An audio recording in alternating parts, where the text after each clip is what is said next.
Hey guys, welcome back to another video. This is going to be the first of a new series that I will be posting to my channel. I know I mentioned a week or two ago in one of my Evil Within videos that I had planned on going back and doing a more comprehensive and in-depth video game review for all the games that I have already completed for YouTube, and in the future I will be doing one for each game that I end up completing as well. I know that at the end of pretty much every game series I've done, I did like a 5 to 10 minute blurb of what I thought of the game, pretty much like a first thoughts that came immediately to my head as soon as I finished the game, almost like a spur of the moment rating of a game, which is a good thing. I don't mind any of the reviews I've already said. However, I thought it would be better and more convenient for you guys if I did reviews separate from the end of a series instead of trying to jam in what little time I have at the end of a video game during the credits, whether that be 5 or 10 minutes. Sounds like a lot, but when you start talking, it really doesn't feel that way. Instead of trying to jam it all in, I figured I would do a separate video for every review I do. So, the first one I'm going to end up doing is the Dark Pictures Little Hope, which was the first game I played for the channel, and then move on to Resident Evil 7, Attack on Titan Season 1, and then I did Resident Evil 8, and then currently I am working on the Evil Within. That'll probably take me another month to finish. But before I finish that game, I will be posting these periodically as I get them done so that I could catch up to where I am currently. So then once I finish the Evil Within, I will promptly do a video game review for that before I start my next series, whatever that is. So since I do the Wheel of Choice for new games, it will probably go along the lines of I will complete Evil Within. Right after that video, I will upload a video game review and then do the Wheel of Choice, and then the following week start my new series. The only switch I could see happening is if I decide to do the Wheel of Choice first, and then which would give me some time to do a review for the previous game before I start the new one. But we'll just see how it goes. But anyway, I had talked about not knowing how I wanted to do a rating scale. I think I finally decided I want to do, basically, it's going to be 10 topics that I came up with after doing some thinking on how I wanted to rate video games. Now, everybody has their own opinions of video games, whether they're good or bad. I love everybody's opinions. If you guys have a different opinion than me, I want to hear about it. I love to have discussions with people that have different opinions than I do. If you can bring logic and facts into it, or even your own personal opinion, I want to hear it all. Some of these games I will definitely say I enjoy, and other people will say that they're awful. So it's always good to see what other people think of games. And if you have your own system of rating, that would be interesting to hear as well. But I have it set up as a 10 topic, I guess you could say, rating scale. And each one I'm going to do is going to get a rating 1 out of 10 for every category using pretty much this bar graph right here. So let's just take one topic, for example. You could say graphics. I'm going to give it a rating of 1 out of 10. So obviously that's going to determine if I thought the graphics for this particular game were awful, average, good, or great. And then once I am at the end of my 10 categories, I'm going to add them all together and give it a rating scale out of 100. So basically, this is kind of what I am going to follow. I don't know if I'm really going to do the 3 separate categories for each grade. I might just say, 90 to 100 is an A game. I don't know if I will do the plus, the minus, But this is the grading scale I'll be following. 90 to 100 is an A. Pretty much 80 to 89 is a B. 70 to 79 is a C. 60 to 69 is a D. And anything 59 and below would be considered an F. So, that's how I'm going to do it. I'm going to go over each category that I plan on using in this video. I'm going to go in depth on them, explain to you what I mean by each category, what I'm basing my score off of, and then I don't have to repeat this every single video for every video game review I do. This needs to be the first video you watch if you're going to understand how I grade the rest of my video games. Saves us about probably 10 minutes of time every video. I don't want to have to repeat this over and over again, and it's going to get annoying for the people that have watched every video up to the current point. So, first topic I came up with is interest value of the game. Does the game pique a gamer's interests? So what I'm going to do is, for every video game I'm going to do a review on, I will give you guys the description of the case, and then I will talk about the design style, how it looks to me, how I think it could pique or not pique a gamer's interests, and then I'm also going to read you the summary on the back just so we can go over that, determine if it's a good summary, if it's too short, if it's too long, if it would actually interest somebody. So I'm going to give a rating scale 1 out of 10 for that. My second topic is going to be ease of control. Are the controls of this particular game easy to learn? Are there a lot to remember? Are you given the opportunity or the ability to change the controls at the beginning of the game, later on in the game, whenever you need to, if they just are not working for you? I know some people have certain issues with certain buttons. Some people like the toggles. Some people like the buttons. Some people like the analog stick. It just depends on what you like. So does the game give you that ability? Now, yes, that might sound like a stupid one to give a score for, but believe it or not every video game gives you the ability of changing controls. So, I figured that was a decent one to do.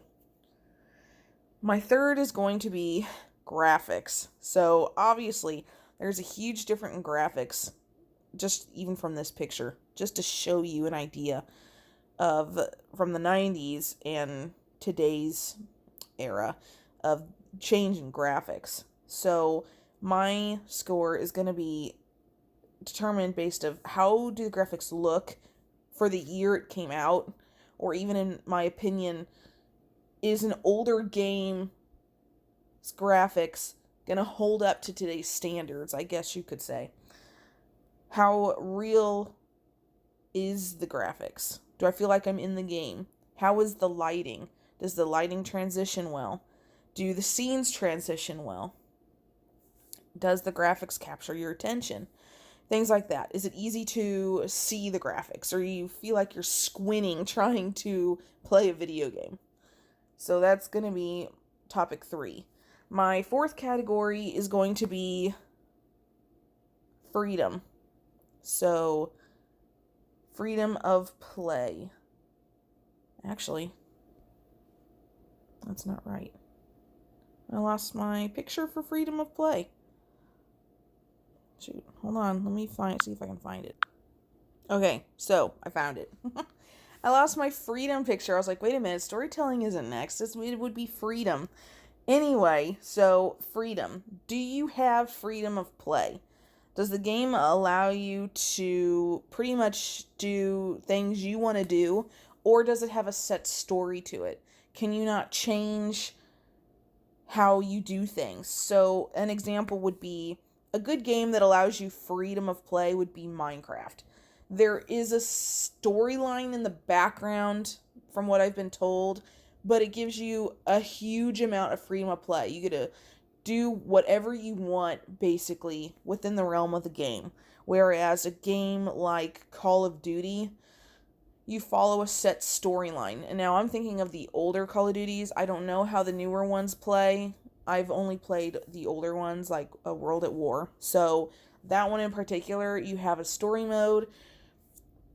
You get a little tiny bit of freedom. You get to move around where you want to on every mission, but you do have a mission to follow, and most of them had time limits. You had to get it complete within this amount of time. So you didn't get a lot of time to explore the world you're living in. So a lot of people like games that give you freedom of play. I think that's why Minecraft and Fortnite and some of these are so popular. And people don't like a set story, because then you feel like you're being forced through the game and you don't really get to enjoy it. I'm kind of in between. I like having a set story to follow, but I also like doing things on the side. A good example of a game I've played would be, and I'll put this in my review for it, but the Attack on Titan game gave you plenty of freedom of play. Yes, it did have a storyline, but it also gave you so many options to go and do other things. You could go do upgrades, side missions, repeat missions, things like that. So that was a really good example of a freedom of play game that also had a set story. So then we're going to move on. Now we get to do storytelling. So the game story. Does the game have a good story?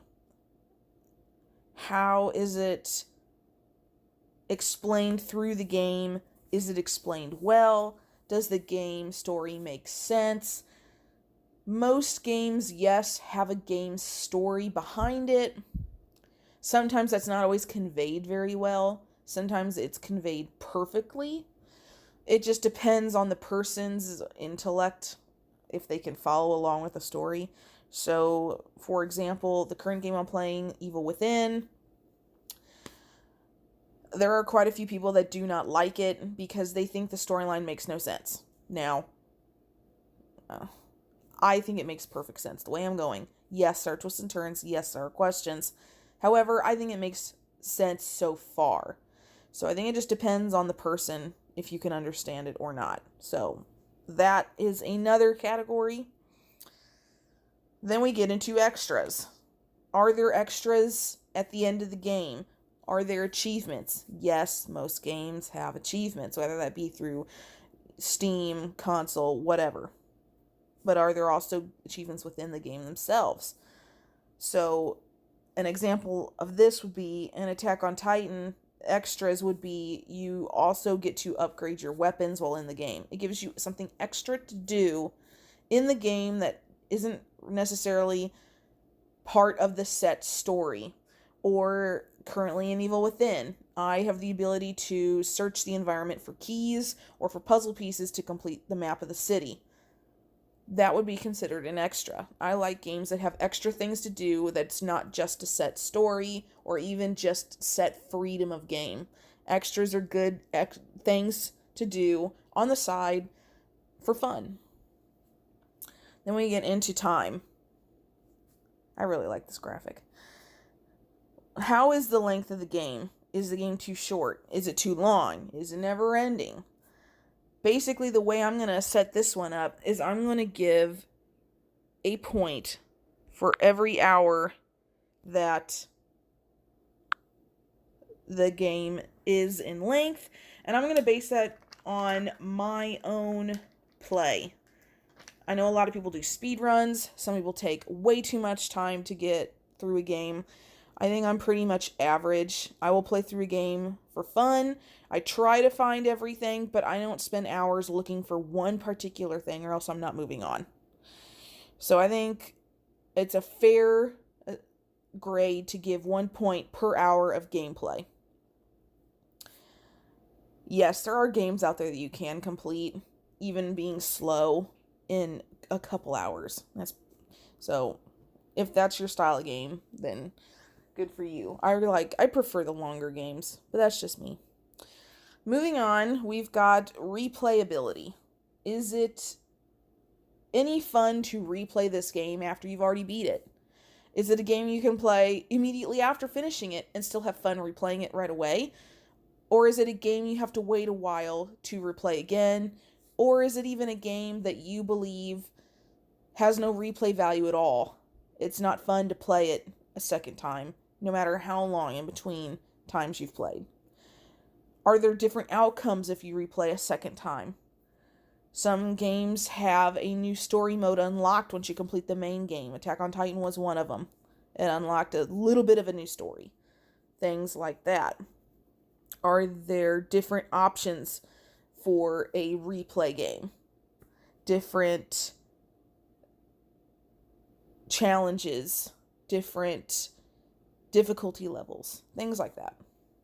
Next is the price value. Is the price justifiable for this game? I'm going to base the price and its value on the length of the game, if there are future DLCs for the game, like many Resident Evil games are there costumes, like Dead by Daylight? Yes, those things cost extra. Most of the time it's not a lot of money, but based on the standard base price of a game when it came out, not the current price if it's been out for 10 years, but when it came out, what was the price it ran for? And is that justifiable for the other categories of the game? And then my last category is going to be my own personal score. All the other ones are mostly based off of fact with an opinion, I guess you could say. This one is going to be my own personal score. If I believe it is a good game to play, or if I think it's a shit game and you should just stay far away from it. Believe me, there will be games I might be asked to play that I'm just going to absolutely abhor. And there are going to be some games that I'm going to be super biased towards, and I'm going to say I love, even if there are flaws, because I'm just like it that much. So this score is just going to be my personal opinion, whether I think it's a decent game or not. So then after this, I would calculate all 10 category scores, add them up together, see what the final score is, and then give it a ranking, as I said, between A and F game. And then let you guys know if that is a good game to play or not. So basically, I'm going to do this for every single game I have played and every game in the future that I will be playing. I hope that this is a series that you guys are going to enjoy. I think it's going to be good for me to get out my opinions on a game in a more calculated manner than scrambling at the end of a video to stick it in once I have a game completed. So it'll be interesting to see how well this goes over. But I thought this would be fun to do. Gives me an extra video to put out that's not just gameplay. Something different for you guys to watch. So this video should be up pretty quickly, and my first game review might be out before the weekend, but I just want to make sure you guys watch this one before you watch any of the other ones, so then you can understand my categories I'm going to do, because those videos, I'm not going to explain my categories. I'll just name the category, talk about the game, and how it fits that category, and then give it a score and move on. So if you don't watch this one, you're going to be super confused on how I'm doing my game reviews. But that's all for now. Thank you guys so much for watching. Don't forget to like, comment, and subscribe. And as always, I will see you all in the next one.